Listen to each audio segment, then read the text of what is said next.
দর্শক, প্রধান উপদেষ্টা সরকারি বাসভবন যমুনার সামনে আছেন সহকর্মী আবুল কালাম আজাদ। বিস্তারিত জানতে সরাসরি যুক্ত হচ্ছি তার সঙ্গে। আবুল কালাম আজাদ, আজকে তো ৩ দফায় ৩টি রাজনৈতিক দলের সাথে বৈঠকের কথা রয়েছে। বৈঠক কখন শুরু হতে পারে এবং সেই সাথে রাজনৈতিক দলগুলোর নেতারা আসলে আসতে শুরু করেছেন কিনা বিস্তারিত জানাবেন।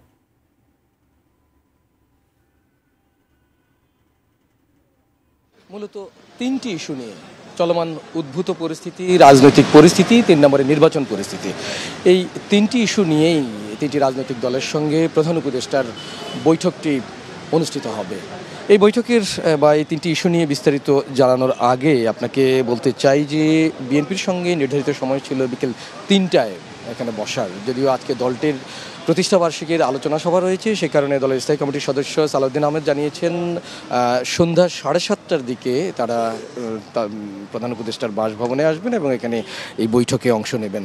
তার আগে শুরুটা হবে জামায়াতে ইসলামীর সঙ্গে প্রধান উপদেষ্টার বৈঠক, সেটি 4:30টার দিকে। তার পরবর্তীতে সন্ধ্যা 6:30টায় বৈষম্য বিরোধী ছাত্র আন্দোলনের যে প্ল্যাটফর্মটি রয়েছে এনসিপি, তাদের সঙ্গে 6:30টার দিকে বৈঠকটি অনুষ্ঠিত হবে।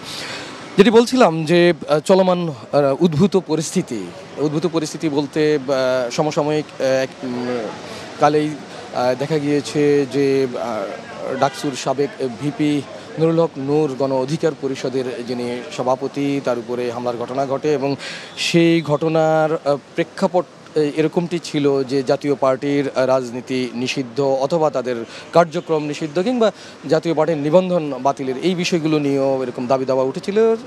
সো বলাই যায় যে সেই ধরনের বিষয় নিয়ে আলোচনা হতে পারে এখানকার যে 3টি রাজনৈতিক দলের সঙ্গে এই বৈঠকে প্রধান উপদেষ্টার।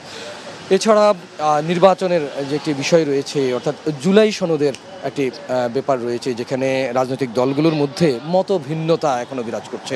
তাই এই মতভিন্নতা কতটা আসলে দূর করা যায়, কমিয়ে আনা যায়, তারপরেই হবে যে যেখানে বিচার সংস্কার এসব বিষয়গুলো অন্তর্ভুক্ত রয়েছে, সেই বিষয়গুলোর আলোকেই আসলে এই যে জুলাই সনদ বাস্তবায়নের ক্ষেত্রে কতদূর এগিয়ে নেওয়া যাবে সেই বিষয়গুলো নিয়ে আলোচনা হতে পারে। 3 নম্বর হচ্ছে নির্বাচন পরিস্থিতি, যেটি বলা হচ্ছে যে ফেব্রুয়ারির প্রথমার্ধেই যে রাজনৈতিক দলগুলো নির্বাচনের কথা বলে আসছিলেন এবং প্রধান উপদেষ্টা নির্বাচন কমিশনের পক্ষ থেকেও এই বিষয়ে কাজ চলছে।